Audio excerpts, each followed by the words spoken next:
আসসালামু আলাইকুম, welcome to new কৃষি ব্লগটিতে কৃষক এবং কিষানী ভাই বোনদের জানাই সুস্বাগতম। আশা করি সকলে ভালো আছেন। আলহামদুলিল্লাহ আমরাও ভালো আছি। আজ এমন একটি জায়গায় আসছি, যে জায়গাটি দেখলে আপনারা অবশ্যই মনোমুগ্ধ হবেন। এখানে 26% মধ্যে আমাদের ঢাকাইলা এক সাহেব একটা কৃষি প্রজেক্ট করছে, যেখানে নানা ধরনের সবজি চাষাবাদ করা হয়েছে।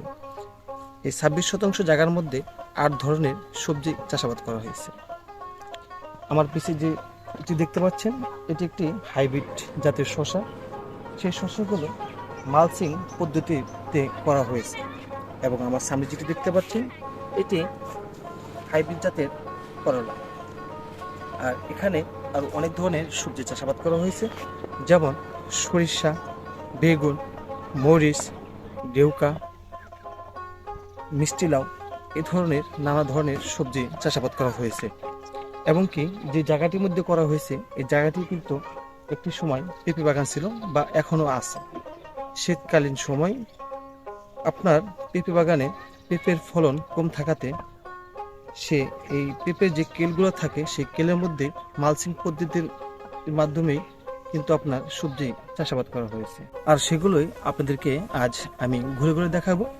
এবং যে এই সবজিগুলো চাষাবাদ করছেন আমাদের দিন ইসলাম মামা, তার সঙ্গে আজ কথা বলবো।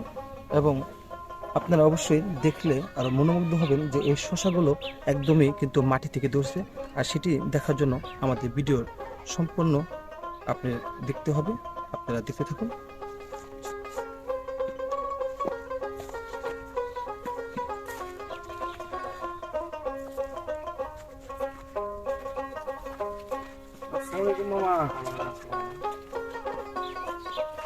এই যে আমার দিন ইসলাম মামা, যার কথাই বললাম, দেখতে পাচ্ছেন আমার এই দিন ইসলাম মামা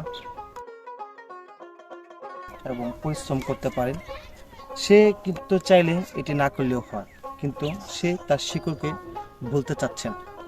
কারণ আমার দিন ইসলাম মামু সে ঢাকায় মিরপুরে প্রায় আজ 20 বছর যাবৎ থাকে এবং গ্রামে সে একটি বসত বাড়ি করছেন, ডুপ্লেক্স, এবং তার সামনে সে একটি কৃষি প্রজেক্ট গড়ে তুলতে চাচ্ছেন। এবং সেই কৃষি প্রজেক্টে আমরা আসছি এবং এই মামার সঙ্গে কথা বলবো। মামা, এই শসাগুলো কি জাতের শসা মামা? এত যেহেতু মাটি থেকে এই শসাগুলো ধরছে, এটি কি জাতের শসা মামা? এটা থাইল্যান্ডের হাইব্রিড শসা। এটা থাইল্যান্ডের হাইব্রিড শসা। আর এই শসা গাছগুলো কতদিন আগে রোপণ করা হয়েছে মাটিতে? এটা শীতের লেগে পিছনে পড়ে গেছে, এমনিতে 28 দিন পর ফলন হয়। 28 দিন পর 28 দিন পর ফলন আসে। আর এটার ফলন কিরকম হতে পারে প্রতি গাছ থেকে? প্রতি গাছ থেকে যদি ভালো মতন যত্ন করা হয় 15 থেকে 20 কেজি। 15 থেকে 20 কেজি। আর দেখতে পাচ্ছেন আমার মামায় কতটা পরিশ্রম করছে এবং এই রোদের মধ্যে। আসলে সব কিছুর একটি কথাই হলো, আপনাকে আগে পরিশ্রম করতে হবে এবং কি আপনি যে জিনিসটি রোপণ করেন কিনা, সেটাকে আপনাকে সঠিকভাবে সঠিক সময় পরিচর্যা করতে হবে এবং কি সঠিক সময় আপনাকে কীটনাশক স্প্রে করতে হবে এবং কি গাছের কোন সময় কোন কাজটি করতে হয় সেটি অবশ্যই আপনাকে জানতে হবে। আপনারা আমাদের সঙ্গে আরও কিছু দেখতে থাকুন এবং কি আমরা আজ দেখাবো যে আসলে আমাদের এই মামায় কত কিছু করছে। আর এখানে বাড়ির চারপাশ দিয়ে কিন্তু মামাই সৌদি আরবের যে খেজুর গাছগুলো আছে সেগুলোও কিন্তু রোপণ করতে পারছে। সেই গাছগুলো কিন্তু অনেকটাই সুন্দর হয়েছে।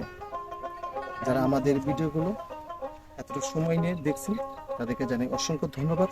পরবর্তীতে আরেকটি নতুন ভিডিও নিয়ে আপনাদের মাঝে চলে আসবো। আপনারা সবাই সুস্থ থাকুন। আসসালামু আলাইকুম।